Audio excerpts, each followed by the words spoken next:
Bonjour à tous et bienvenue dans ce nouvel épisode de la Minute Tech. Aujourd'hui, on vous parle de l'iPhone 16e, le dernier smartphone de chez Apple.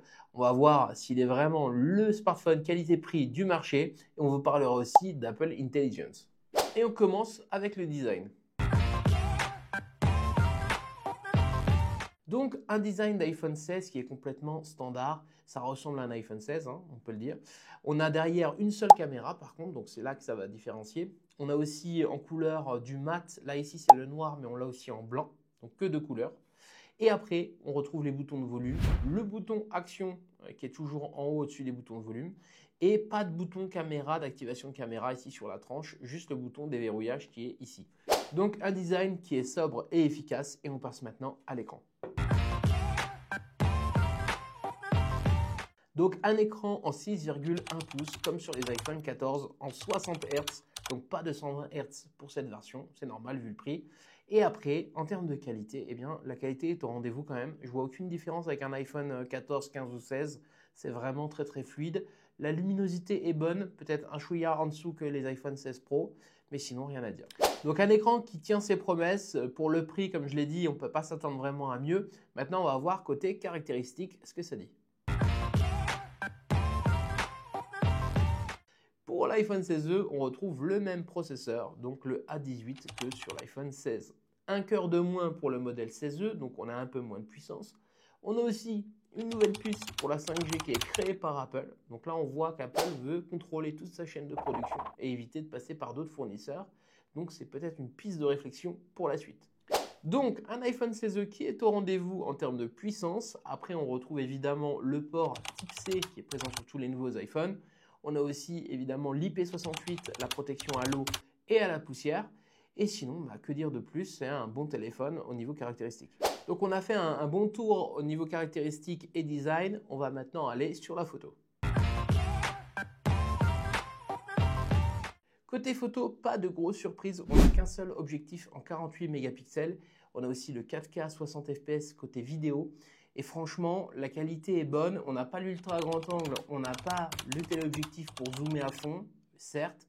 Mais derrière ça, on a une qualité qui est quand même celle d'Apple. Et on a une photo qui est quand même bonne. Si on fait que des photos standards, eh bien ça conviendra parfaitement. Maintenant, je vais vous parler d'Apple Intelligence. On va essayer de comprendre comment ça marche et quelles options sont ajoutées au téléphone.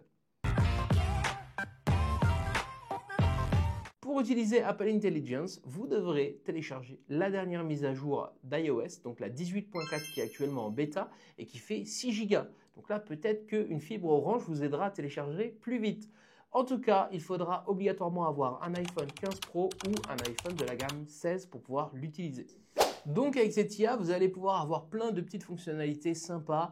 L'une des fonctionnalités, c'est le résumé de texte qui vous permet de résumer par exemple un email de 40 lignes. Eh bien, vous le recevez en résumé de 2-3 lignes qui garde l'essence de l'information. Donc ça, c'est plutôt cool. Donc une amélioration aussi sympa, c'est au niveau de Siri. Alors si vous utilisez un Apple, vous savez que Siri, c'est pas au niveau actuellement de ChatGPT évidemment. Il y a des améliorations à faire. Et là, avec l'intégration de l'IA, eh bien, vous avez un lien qui est fait avec ChatGPT et aussi de nouvelles voix qui ont été ajoutées. On a une amélioration vraiment au niveau de la compréhension de Siri. Donc là, c'est plutôt sympa, mais il y a encore vraiment du travail là-dessus, je pense. Pour l'avoir utilisé, des fois, ça bug un petit peu, des fois, ça marche. Donc, à voir dans le futur les mises à jour. Vous avez aussi deux petites applications sympas, Genmoji, donc qui permet de créer ces emojis en mélangeant des emojis entre eux, donc plutôt cool. Et Playground, qui est carrément un générateur d'IA, donc pas aussi puissant que Midjourney par exemple, mais qui fait quand même des images sympas. Des ajouts utiles, c'est Visual Intelligence qui vous permet, en prenant une photo par exemple, d'entourer un objet et vous allez avoir une recherche internet qui va être liée à ça et retrouver l'objet directement sur internet. Donc ça, c'est plutôt bien. Et on a aussi, ça a déjà été fait par Samsung avant évidemment, mais maintenant on l'a enfin sur Apple, eh bien c'est Cleanup qui nous permet quand on prend en photo, eh bien de sélectionner un objet ou une personne et cet objet va disparaître et va être remplacé par un fond qui est généré par IA.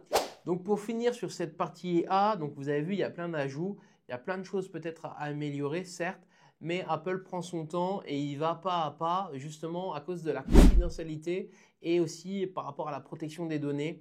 Donc ça, il faudra suivre par la suite ce que ça va dire, mais en tout cas, Apple fait ce qu'ils ont à faire pour protéger ses clients. En bref, on a un iPhone 16e qui veut concurrencer des modèles qui sont moins chers. Apple l'a compris et apporte un modèle qualité-prix à sa gamme. Franchement, il est excellent parce qu'on retrouve toute l'interface Apple qui est bonne et on a aussi l'intégration d'IA maintenant. Donc un smartphone de qualité et je le conseille franchement. Merci d'avoir regardé cette vidéo, j'espère que ça vous a aidé dans votre choix. N'hésitez pas à liker, à vous abonner et à nous suivre pour nos prochaines aventures. Et moi, je vous dis à la prochaine.